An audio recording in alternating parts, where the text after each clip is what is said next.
The same weekend, I walked across the stage to collect my diploma. Summa cum laude. 4 years of overnight shifts at a gas station. My parents threw a party for 40 guests. Champagne, fairy lights, a custom cake with gold lettering. None of it was for me. It was my sister's engagement party.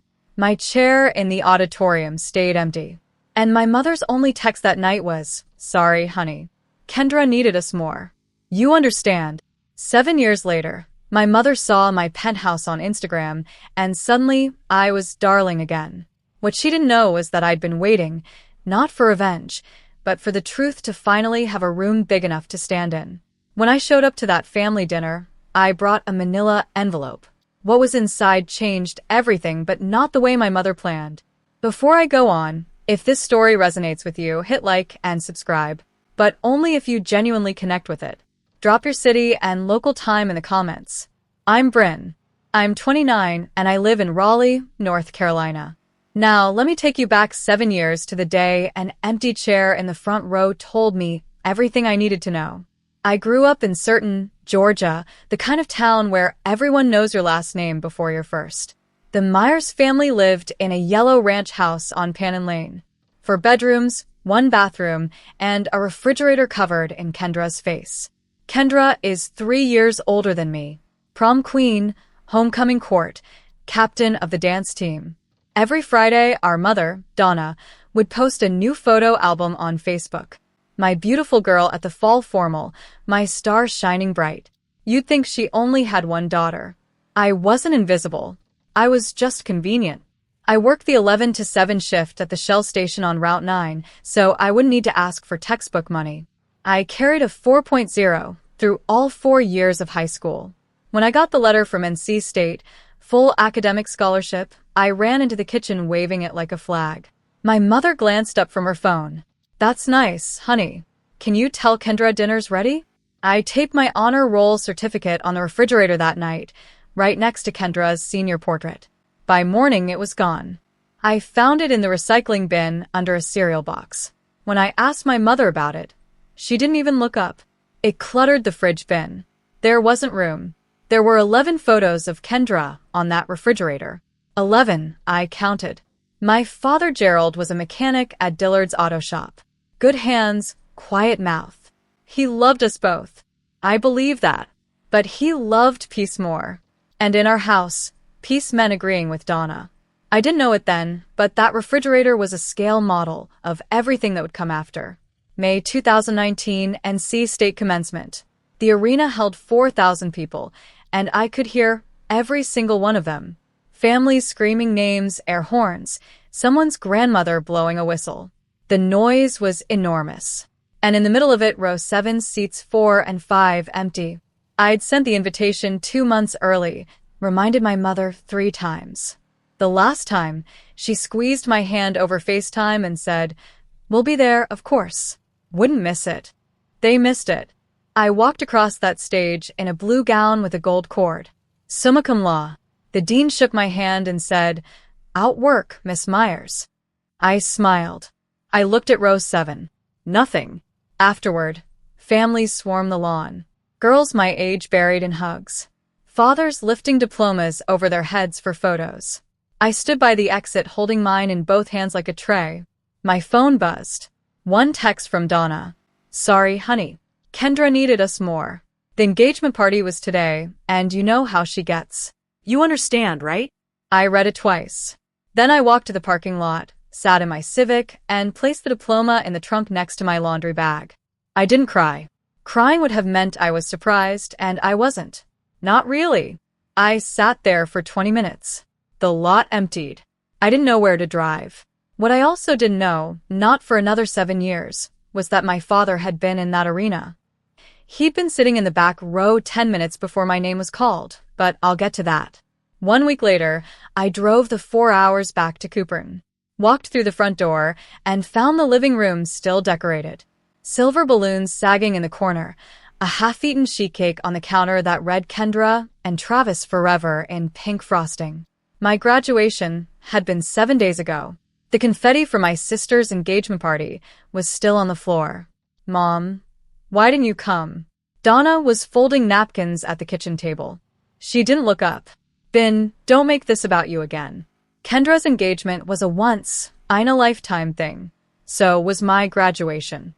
She paused, looked at me the way you'd look at a child asking for a second dessert. You'll have other achievements, honey. Kendra needed the spotlight that day. I stood there holding my car keys so tight the metal bit into my palm. Kendra walked in from the hallway, left hand raised, showing the ring to no one in particular. She hugged Donna, grabbed a piece of cake, and sat down. She didn't ask about my graduation. Not how it went, not what I wore, not what the dean said. She talked about centerpieces for 20 minutes. Gerald sat on the sofa the whole time. Sports Center on mute. He didn't say a word. I picked up my bag. I should head back. Nobody asked when I'd return. But as I reached the door, I caught something. Gerald's eyes lifting from the TV for half a second. There was something in them. Guilt maybe. Or the shape of a sentence he couldn't say out loud. He looked away before I could be sure. I drove 4 hours to ask one question. I got my answer before anyone opened their mouth. I moved to Raleigh that summer and didn't look back. Rented a studio apartment the size of a walk-in closet. Took an entry-level data analyst job at a logistics company. Ate rice and frozen vegetables 5 nights a week and told myself it was a lifestyle choice. It wasn't glamorous, but it was mine. 1 year after graduation, I was 23. My phone rang at 9 on a Tuesday night. Donna's voice low and strained. Bryn, the mortgage payment went up. Your father's back is giving out. He can barely work full shifts. We might lose the house. I stared at my ceiling. That yellow ranch house on Pan Lane. The porch where I learned to ride a bike. Gerald's workshop in the garage. How much do you need? $1,200 a month. Just until we're back on our feet. $1,200, almost half my take-home pay at the time. I did the math in my head, then did it again and agreed. Anyway, I set up an automatic transfer. The first one went through on October 15th. Every month after that, $1,200 left my account on the 15th, like clockwork, like rent for a house I didn't live in. Around 2 years ago, when I was 27, I met Marcus at a friend's housewarming party. He's a CPA. The kind of guy who reads bank statements the way other people read novels. Steady, direct. The first person who ever looked at my budget and said, Bryn, you're being too generous for your own good. I laughed it off. At the time, 6 years, $1,200 a month. I never once asked to see the mortgage statement. That was my biggest mistake. 3 years ago, the phone rang again. Same voice, same Tuesday night timing. Bryn, the car died. Your father needs a vehicle to get to the shop. I found a good deal. A used Chevy Equinox, $22,000. But my credit score won't qualify. I need you to co-sign. I held the phone away from my ear and stared at it. Mom, co-signing is a big commitment. It's a $22,000 loan, Bryn. I'll handle every single payment.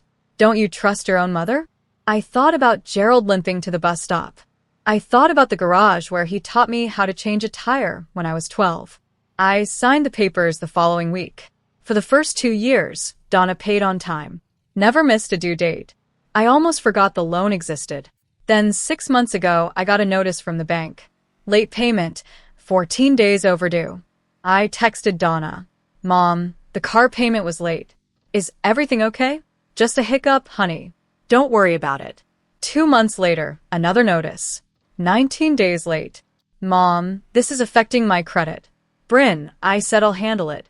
You're making a big deal out of nothing. But it wasn't nothing. Marcus explained it to me one night over takeout.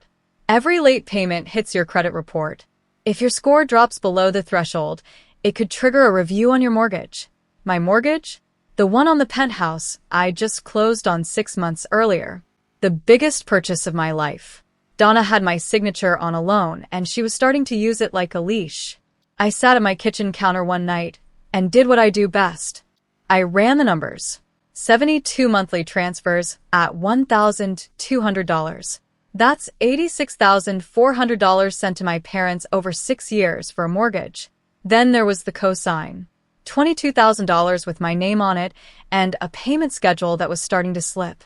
My credit score had already dropped 11 points in 3 months. Marcus pulled up my mortgage agreement and pointed to a clause. If my credit fell below a certain threshold within the first 2 years of the loan, the lender could initiate a review. Not automatic foreclosure, but enough to trigger questions I didn't want to answer. I love that penthouse. Not because it cost $990,000. Not because of the view from the 14th floor. I loved it because it was the first place I'd ever walked into and thought, I built this. No one gave it to me. No one co-signed for me. No one's name is on the deed but mine. And now it was at risk because my mother couldn't or wouldn't make a car payment on time. I noticed something else that week. Donna had unfollowed me on Facebook months ago, but she still followed my Instagram, the account I barely used until the penthouse photo. I leaned back in my chair and said it out loud just to hear how it sounded. I've been their ATM for 6 years. Marcus didn't respond. He didn't have to. If I kept going, I'd lose the penthouse. I'd lose my credit. I'd lose everything I'd built with my own hands. But losing money wasn't what finally made me act. What happened next was 4 months before the dinner. The calls started coming twice a week. Kendra's going through a rough patch. Travis lost his job. Did I tell you that? Everything's so expensive now, Bryn. Each call followed the same rhythm. Donna would start soft, build to a request, and finish with a guilt trip wrapped in silk. Mom, I'm already sending $1,200 a month. I know, baby, but family helps family. What about Kendra helping herself? The line went quiet. When Donna spoke again, her voice had dropped 2 degrees. Don't be cruel. She's your sister. I'm not being cruel. I'm asking a question. You know, Bryn, your father could barely walk last winter, and here you are counting pennies from your fancy apartment. It's not a fancy after everything we've done for you. I closed my eyes. There it was, the script. Every time I pushed back, Donna either cried or invoked Gerald's pain. If I asked why, she cried. If I asked how much, she gave a number. I started noticing the pattern. Gerald was never on these calls. Not once. When I asked to speak to him, Donna would say, he's resting. Or, he's in the garage. Always a reason. One Tuesday, I tried calling Gerald's cell directly. It went to voicemail. I left a message. He never called back. That was when I started to wonder, was Gerald choosing silence, or was the silence chosen for him? My mother had a rule I'd never put into words before. She controlled who talked to whom, when, and about what. Every conversation in the Myers family went through Donna first. I was starting to see the pattern, but I didn't see the full picture yet. Tax season. Marcus and I sat on the living room floor, surrounded by WTWS, receipts, and a laptop showing my bank account.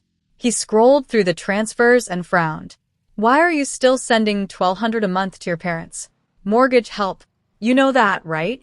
For a house in rural Georgia. He pulled up Zillow on his phone. What's their address? I told him. He typed it in, turned the screen toward me. The house on Pecan Lane.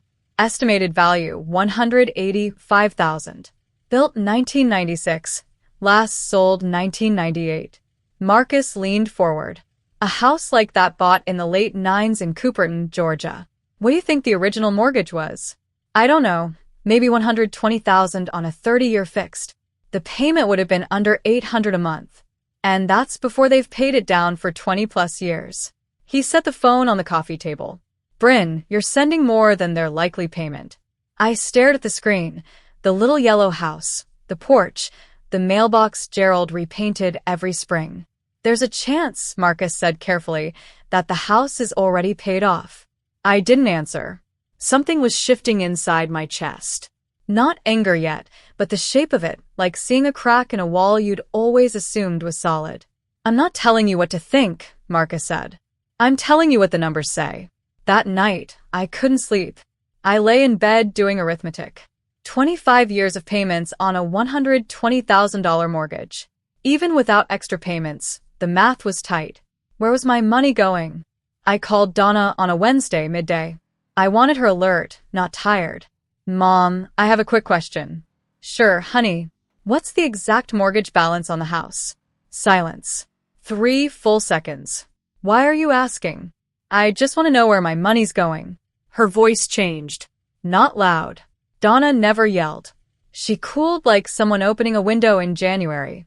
Are you accusing me of something after everything I've done for this family? I'm asking a question, Mom. I don't appreciate the tone, Bryn. I really don't. You sound like you've been talking to someone. A pause. Is this Marcus? Is he putting ideas in your head? This is me asking a simple question. You know what, Bryn? I've got a lot on my plate right now. Your sister's barely keeping it together. Your father's health is a mess, and I might not even be able to make the car payment this month. My hands are full. I gripped the phone so hard my knuckles whitened. She didn't answer my question. She answered a different one I hadn't asked. The car payment, my cosign. She dangled it like a warning flare. Mom, I have to go. Kendra's calling on the other line. Click. I sat on the edge of my bed, hands flat on my knees, breathing slow. She didn't give me a number. She didn't say the balance was 50,000 or 10,000 or anything at all. She pivoted to tears, then to blame, then to a threat. All in under 2 minutes. My mother had just used a car loan to keep me in line. And that's when I knew this wasn't about helping family. This was leverage. Okay, I need to pause here for a second. Did you catch that? My mother never answered the mortgage question. She went straight to a thread about the car payment. Why do you think she reacted that hard to a simple number? Where do you think that money's been going for 6 years? Drop your predictions in the comments. I'm genuinely curious if you see what I didn't see for way too long. Hit like if you're still here with me. Alright, back to the story because what happened next changed everything. 3 months before the dinner, a Saturday morning, Marcus came into the kitchen holding his laptop like a serving tray. Sit down. I sat. He'd pulled up the public county records for Cooperton, Georgia. Property tax filings, deed transfers, lien history. All of it free. All of it online. With my permission, he'd searched the Myers household. He turned the screen toward me. The house on Pan Lane. Mortgage status satisfied. Payoff date, March 2019. No liens, no HELOC, no second mortgage. March 2019. I started sending money in October 2019. The house had been paid off for 7 months before my mother ever called me asking for help. Marcus printed the property deed record, slid it across the table. I looked at it the way you look at an X-ray, when the doctor's face has already told you the news. $86,400. 6 years of transfers for a mortgage that didn't exist. I didn't say anything. I stood up, put on my running shoes, and ran for 45 minutes through downtown Raleigh. I passed the coffee shop where Marcus had first told me I was too generous. I passed the park where I'd sat on a bench last Thanksgiving and called Gerald, only to get voicemail. I ran until my legs burned and my mind went quiet. When I came back, Marcus was still at the table. Same seat, same screen open. Whatever you decide, he said. I'm here. I poured a glass of water and drank it standing up. I know the money didn't go to the house, I said, but I don't know where it went. The answer came from someone I didn't expect, and it came with a phone call I almost didn't take. Uncle Frank is my father's older brother, 62, carpenter, hands like leather, voice like gravel. He's the kind of man who says 3 words when most people need 30. He'd stayed in touch with me after graduation, a text on my birthday, a call at Christmas. Never much, but always there. So when his name lit up my phone on a random Thursday afternoon, I picked up fast. Bryn, can we talk? Just you and me. Of course, Uncle Frank. He cleared his throat. Your mother's been telling the family you don't call that you moved away and cut everyone off. She told your Aunt Ruth you refused to help when your daddy had that kidney stone last year. I blinked. Dad had a kidney stone last October. He was in the ER for 2 days. Nobody called me. That's what I figured. A long exhale. There's more. Donna came to me last month asking if I'd lend Kendra $15,000. I said, no, asked why. She said, Kendra's going through hard times. His voice tightened. I said, Donna, Bryn sends you money every month. She said, that was for the mortgage. So I told her, Donna, I helped Gerald paint that house last summer. He told me himself, the mortgage is done. I stopped breathing. What did she say? Nothing. She hung up. The room tilted. My mother hadn't just lied to me. She'd lied to the whole family about the money, about my absence, about everything. I don't know all the details, Frank said quietly. But something's wrong, sweetheart. Be careful when you go home. He said one more thing before hanging up. But I wasn't ready to share that part yet. I spent the next 6 weeks doing what I do best, organizing. First, the car loan. I contacted the bank and applied to refinance the Equinox loan into my name alone.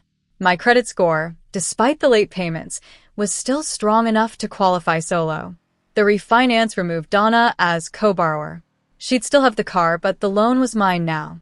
She couldn't use it as a leash anymore. If she stopped paying, I'd handle it directly and repossess the vehicle if needed. Second, the timeline. I printed my bank statements going back 6 years. Every transfer to Donna, date, amount, reference note. Then I placed the property deed record next to them. One column, purpose as stated by Donna Myers, mortgage assistance. Other column, actual mortgage status, paid in full since March 2019. 2 pages, clean, no emotion, just numbers. Marcus looked it over and said, "This reads like an audit summary." Good. I slid the pages into a manila envelope, put it in my bag. Third, and this one I didn't plan. I was cleaning out my closet that weekend when I found a box of college things, notebooks, a parking pass, and at the bottom, the graduation invitation I'd mailed to my parents 7 years ago. Cream cardstock, gold lettering. I'd written on the inside, row 7, seats 4 and 5, saved for you. I held it for a long time. Then I put it in the envelope with everything else. I wasn't building a case. I wasn't plotting a scene. I was simply gathering the truth and putting it in order. If no one ever asked, the envelope would sit in my closet forever. But I had a feeling someone was about to ask. 2 weeks before the dinner, a Sunday evening, I was standing on my balcony watching the sun drop behind the Raleigh skyline, pink and gold bleeding into the glass of the buildings downtown. I took a photo on impulse, 14 floors up, the city stretching out below, my coffee mug on the railing. I posted it on Instagram with one word, home. Friends commented. Coworkers sent heart emojis. Normal stuff. 3 hours later, my phone wouldn't stop buzzing. Donna, Kendra, Aunt Ruth, Cousin Natalie, 2 aunts I hadn't spoken to in years. Is that your place? How much was that? When did this happen, Bryn? Girl, that view. And then a private message from Donna. I read it twice. Darling, we need to talk. We're waiting for you. Come home this weekend, darling. My mother hadn't called me darling since I was 12 years old. Since before I became the daughter who could take care of herself. Since before Kendra became the son, and I became background noise. Now 1 photo of a penthouse, and suddenly I had a name again. I showed Marcus the message. He read it, set the phone down, and looked at me. What do you want to do? I already knew. I'd known since the moment I saw the property deed. I'll go. You think it's just dinner? No, I think it's a stage. I picked up the phone, but I've got my own script. I typed back. I'll be there Saturday. The manila envelope was in my bag. The refinance was done. The auto transfers had been canceled 3 days earlier. I agreed to go, not because I was naive. I agreed because the envelope was already packed. The Thursday before the dinner, I called Natalie, Uncle Frank's daughter, my closest cousin. She works at the county clerk's office in Cooperton. We'd always gotten along. Even when I stopped coming home. Hey, Nat, how's everyone? She hesitated. That half-second pause people make when they're deciding how honest to be. Ben, can I ask you something? Go ahead. Your mom's been telling everyone you moved away and cut the family off. That you never call? That when your dad was in the hospital last year, she called you and you hung up on her. My jaw tightened. She never called me about Dad. Natalie, I didn't even know he was sick. Silence. She said you hung up. She lied. More silence, then softly. I believe you. Some of us have been wondering. The story never quite made sense. You always seemed like the responsible one. I leaned against my kitchen counter and pressed my palm flat on the cold granite. This was the moment. Not the money, not the cosign, not even the empty chair at graduation. This Donna hadn't just taken my money. She'd taken my name. She'd rewritten 7 years of history and cast me as the villain, the ungrateful daughter, the one who abandoned her sick father. And everyone at that dinner table on Saturday had been fed that version of me. "I'm glad you're coming Saturday," Natalie said. "Some of us have been worried about you." I hung up. My hands were shaking. Not from fear, from the kind of anger that sits low in your ribs and doesn't make noise. Stealing my money was one thing. Stealing my name that I could not let stand. Saturday was coming and I was bringing a different story. Saturday. Marcus and I left Raleigh at 7 in the morning. 5.5 hours on I-85 South, then two-lane roads through Pine Country until the certain exit. I drove. Marcus kept his hand on my knee and didn't ask questions. The manila envelope sat in my shoulder bag on the back seat. When we turned onto Pan Lane, I counted the cars. 8, 10, 14 lining both sides of the street, spilling onto the neighbor's lawn. "That's not a family dinner," Marcus said. No, it wasn't.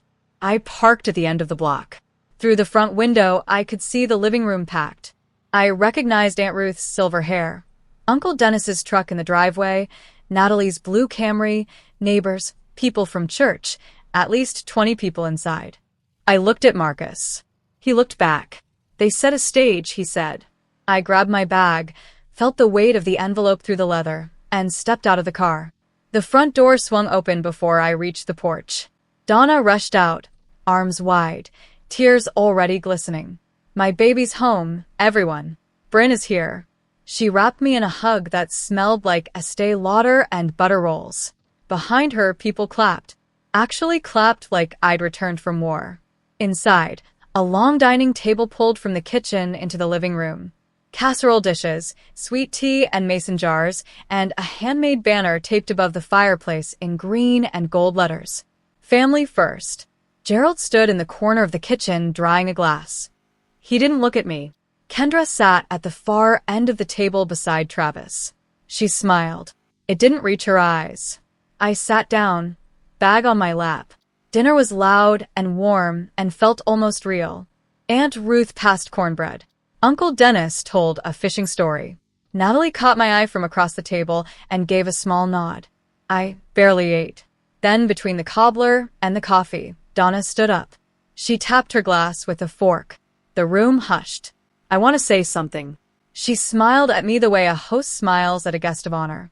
"Most of you know my Bryn moved to Raleigh years ago, built a wonderful career. And just recently, did y'all see that Instagram? She bought herself a beautiful penthouse." A few people murmured. Someone whistled. "I always knew she'd make it." Donna said she gets her drive from me. Marcus' hand found my knee under the table. He squeezed once, then the pivot. And because family is everything to the Myers, Bryn has generously offered to help Kendra and Travis get back on their feet. They've had a hard year. Travis between jobs, the house situation, and Bryn has already said she wants to step up. I had not said that. I had never said that. Not in a text, not on a call, not in any universe. But the room didn't know that. They clapped. Kendra dabbed her eyes with a napkin. Travis nodded slowly, like a man receiving communion. Donna turned to me. That smile, that warm, practiced, airtight smile. "Honey, do you want to say a few words?" 23 faces turned toward me. The room was silent except for the tick of the kitchen clock and the hum of the refrigerator. The same refrigerator that once held 11 photos of Kendra and none of me. My mother had written my lines, but I brought my own script. Before I could speak, Kendra stood up. Her chair scraped the floor. Her mascara was already running. Either real tears or a very early start. "I just want to say," she began, voice cracking, "this has been the hardest year of my life." She told the room about Travis losing his real estate job, about falling behind on the house payments, about lying awake wondering how she'd keep her 2 girls, Lily, 5, and June, 3, in the same school district. She didn't mention why Travis lost his job. She didn't mention the gambling. She didn't mention what I'd later learn about the DUI. Aunt Ruth reached across the table and squeezed Kendra's hand. "Oh, honey, that's terrible." Uncle Dennis looked at me. "Bryn, you got to help your sister. That's what family does." Cousin Natalie said nothing. She watched. The room folded around me like a closing fist. Every pair of eyes carried the same expectation. 23 people who'd been told I was the absent daughter, the one who disappeared. And now here was my chance to prove I still had a heart. Donna placed her hand on my shoulder. Gentle, firm. The weight of it was precise. You'll do the right thing, won't you, baby? I looked around the table. Aunt Ruth, Uncle Dennis, the neighbors from church, Gerald standing in the kitchen doorway, staring at the floor. Then I looked at Marcus. He was calm. His eyes said what his mouth didn't. You've got everything you need. I stood up. Donna beamed. Kendra clutched her napkin. Travis straightened in his chair. They thought I was about to say, "Of course, anything for family." I reached into my bag and pulled out the manila envelope. I opened the envelope slowly. No rush. I pulled out 2 sheets of paper and held them at my side. Before I say anything, I want everyone in this room to know something. My voice was steady. I'd practiced this in the mirror. Not the words, just the breathing. For 6 years, I have been sending $1,200 every month to Mom and Dad. She told me it was for the mortgage on this house. I looked at Donna. She was still smiling, but it had frozen. According to the public county records for certain, Georgia, this house has been paid in full since March 2019. I handed the first page to Uncle Frank, who sat nearest to me. The property deed record. He put on his reading glasses, scanned it, and nodded once. That's $86,400 over 6 years, I continued. I don't know exactly where every dollar went, but I know, and now you know that it did not go to this house. The room went still. The kind of still where you can hear someone swallow. Aunt Ruth turned to Donna. Uncle Dennis lowered his fork. The neighbor from church looked at her husband. Donna's smile vanished. Bryn, this isn't the time. You chose the time, Mom. My voice didn't waver. You invited everyone here. You told them I offered to bankroll Kendra. That was a lie. So now they can hear the truth. I held up the second page. The timeline, dates, dollar amounts, stated purpose versus actual mortgage status. Clean columns, no commentary. I printed this for anyone who wants to see it. I'm not asking anyone to take sides. I'm asking you to look at the numbers. I set both pages on the table and sat down. Uncle Frank stood first, his chair pushed back hard enough to bump the wall. Donna, is this true? His voice was flat and heavy. Gerald told me himself the mortgage was done. I asked you about it last month, and you hung up on me. Gerald didn't move. His eyes stayed on the floor, but he didn't deny it. Aunt Ruth picked up the timeline sheet. Read it slowly. Put it down. Looked at Donna the way you look at someone you just realized you don't know. Donna, where did that girl's money go? Donna's hands were trembling. This is a family matter. Bryn is airing dirty laundry in front of you invited us, Aunt Donna. Natalie's voice cut clean across the room.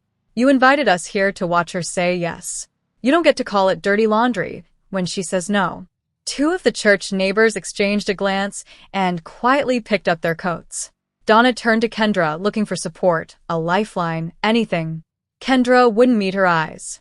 She was staring at the timeline on the table, lips pressed together, doing math she'd clearly never done before. Travis stood up without a word and walked out the front door. The screen banged shut behind him. Nobody stopped him. Nobody tried. Donna sank into her chair. For the first time in the entire story, she had no script, no pivot, no tears on cue. Uncle Frank picked up the property deed and held it where everyone could see. You told the whole family this girl abandoned you. You told Ruth she hung up when Gerald was in the hospital. He shook his head. Looks to me like it's been the other way around. Donna opened her mouth. Nothing came out. But I wasn't done. I know that last part was heavy.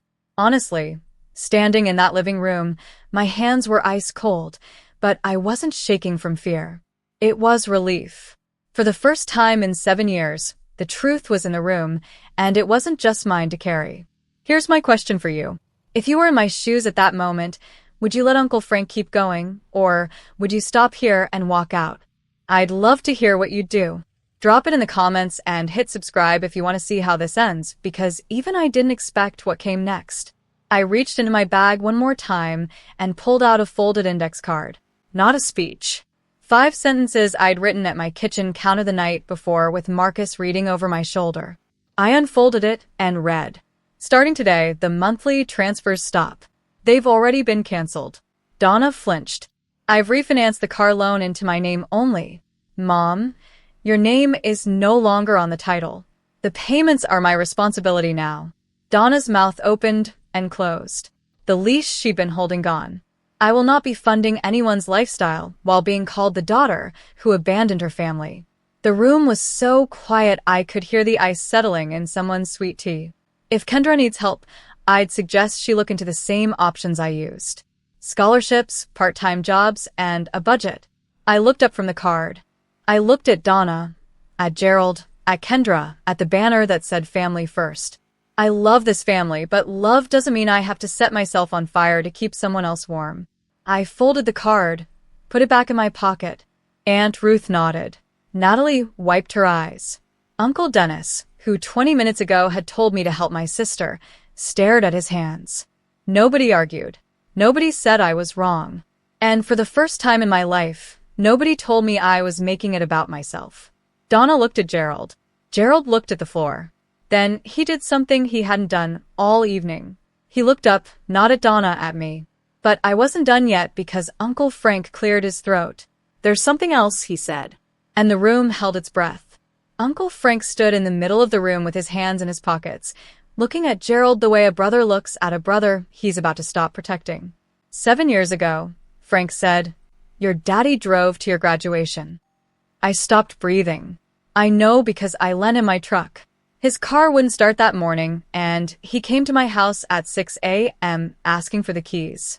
He said, Frank, I'm not missing this. The room turned to Gerald. He was leaning against the kitchen door frame, eyes closed. He drove 4 hours, Frank continued. Got there early, sat in the back row. I know because he called me from the parking lot afterward and said he saw you walk across that stage. My chest cracked open. I could feel it. Something between grief and gratitude splitting me right down the center. Then Donna called him. Frank's voice hardened. Told him Kendra had fainted at the engagement party.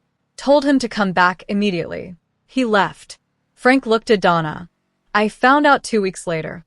Kendra never fainted. It was a lie to get him out of that auditorium. Gerald opened his eyes. Tears ran down both cheeks, catching in the stubble on his jaw. This was the most emotion I'd seen from my father in my entire adult life. Donna stood up. That's not it is true, Donna. Gerald's voice broke the room like a stone through glass. Stop. 2 words. The first he'd spoken all night, and they were aimed not at me, but at her. I gripped the edge of the table. My father had been there. He'd watched me graduate, and my mother had pulled him away with a lie. I should have stayed, baby girl, Gerald whispered. I should have stayed. The room was still reeling, people whispering, Aunt Ruth pressing a napkin to her eyes when Natalie stood up from the far end of the table. Since we're being honest tonight, she said there's one more thing Aunt Donna didn't mention. The room pivoted. Natalie wasn't loud. She didn't need to be. She had the same steady energy as her father. 3 months ago, Travis Hadley was arrested for driving under the influence. He was processed through the county clerk's office. She paused. I handled the paperwork. Aunt Donna posted his bail that same night. The silence hit different this time. This wasn't about money or mortgages.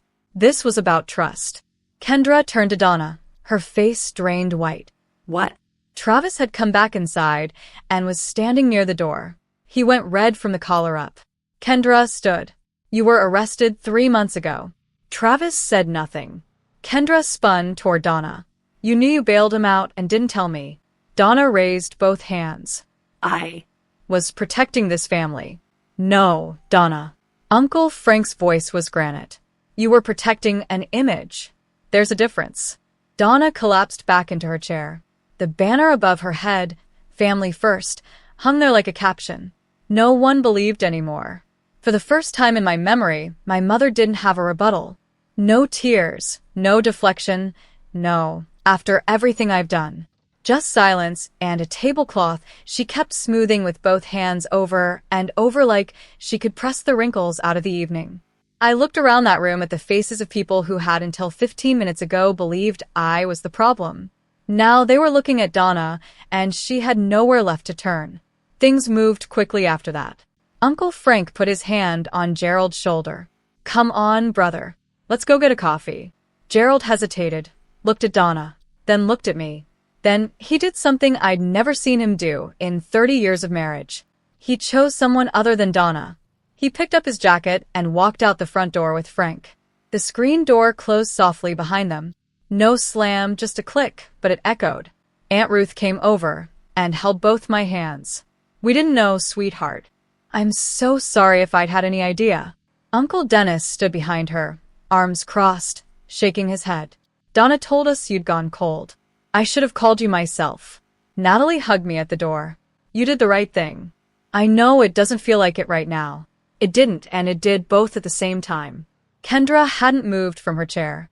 She sat with her hands flat on the table, staring at the timeline sheet I'd left there. Her mascara was ruined. Real this time. Not performance tears, processing tears. Travis was already gone.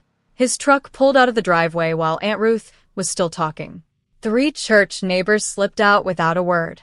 One of them, Mrs. Gentry, who'd known our family for 20 years, stopped beside me on the porch and said quietly, You did the right thing, hun. Inside, Donna sat alone at the head of the table. The cobbler was cold. The sweet tea had gone watery. The banner above her read, Family First in handmade letters, and she sat beneath it like a queen in an empty court. Nobody was clapping anymore. Sunday morning, Marcus and I were loading the car outside Uncle Frank's house, where we'd spent the night. The sun was barely up. The air smelled like red clay and pine. Gerald appeared at the end of the driveway. No truck. He'd walked from Frank's kitchen, coffee in hand, wearing the same flannel from last night. He sat down on the porch step. I sat beside him. Marcus went inside without being asked. We sat in silence for a full minute. Gerald held his cup with both hands like it was the only warm thing left in the world. I don't expect you to forgive me, he said. I waited. I was at your graduation. I saw you walk across that stage. You looked, he swallowed. You looked proud, and I left. I left because your mother said. He stopped, shook his head. No, I left because I was a coward. I didn't argue with him. He wasn't wrong. I knew about the money, he said. Not all of it, but enough. Donna would mention things. Bryn's helping out. Bryn's sending extra this month. I never asked where it went. I should have. Yeah, I said. You should have. He nodded. No excuses, no justification. Just a man sitting with the full weight of what he didn't do. I looked at the pine trees lining the street at the mailbox he used to repaint every spring. If you want to talk, I said, call me on Tuesdays. Just you, not through Mom. He looked at me, eyes red, but steady. Tuesdays. Your voice, not hers. That's where we start. He reached over and squeezed my hand once. Quick, rough, the way a man does when he doesn't trust himself to do more. We started there. I was closing the trunk when Kendra appeared at the end of the driveway. Eyes swollen, no makeup, hair pulled back in a way I hadn't seen since we were teenagers. She looked smaller than I remembered. Did you know Mom bailed Travis out and didn't tell me? Her voice was raw. No, I found out the same time you did. 3 months. She shook her head. 3 months she kept that from me in my own house. I leaned against the car and let her talk. I didn't know the house was paid off either, Bryn. She told me you offered the money, that you wanted to help. She said it was your idea. And you never asked me directly. Kendra flinched, then nodded. No, I didn't. She told me you didn't need help. She told you I volunteered. She told the family I disappeared. I crossed my arms. Everyone got a different story. That's how she kept the whole thing running. Kendra stared at the ground for a long time. When she looked up, her eyes were wet but focused. What do I do now? That's not my question to answer, Kendra. But I'd start by looking at your own bank statements. She pressed her lips together, nodded. I opened the car door, paused. I don't hate you. I need you to hear that, but I'm done carrying both of us. She didn't respond right away. Then, quietly, I wouldn't blame you if you did. I got in the car. Marcus was already in the passenger seat pretending to check his phone. He's good at knowing when to disappear.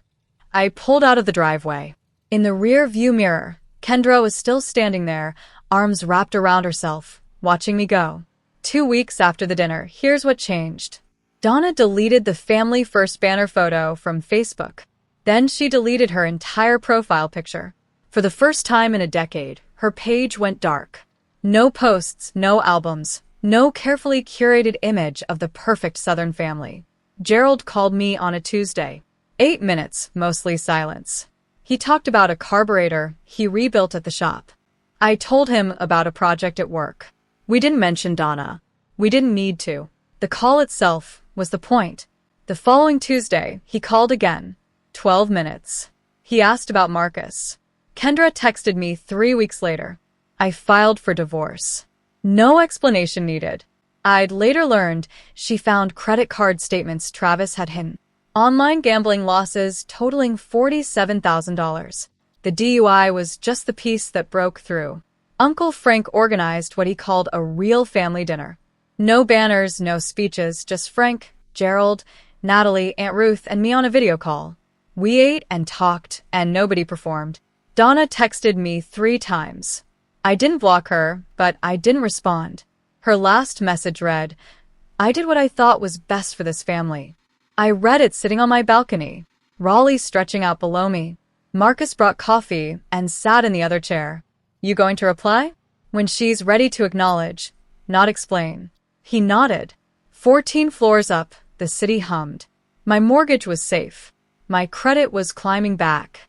$1,200 a month was sitting in my account now, right where it belonged. My bank account gained $1,200 a month, but the real thing I got back was quieter than money. It was the sound of my own name, finally said by people who knew the truth. People ask me about the penthouse sometimes. They see the photo, the skyline, the balcony, the light, and they think that's the point of the story. It's not. I didn't buy the penthouse to prove anything to anyone. I bought it because after 7 years of overnight shifts, studio apartments, frozen vegetables, and automatic transfers to a house that didn't need my money, I wanted one thing that was entirely mine. A place where when I turned the key, I knew no one else had paid for it. No one else's name was on the deed. No one else could take it away. The word I posted under that photo, home, wasn't a flex.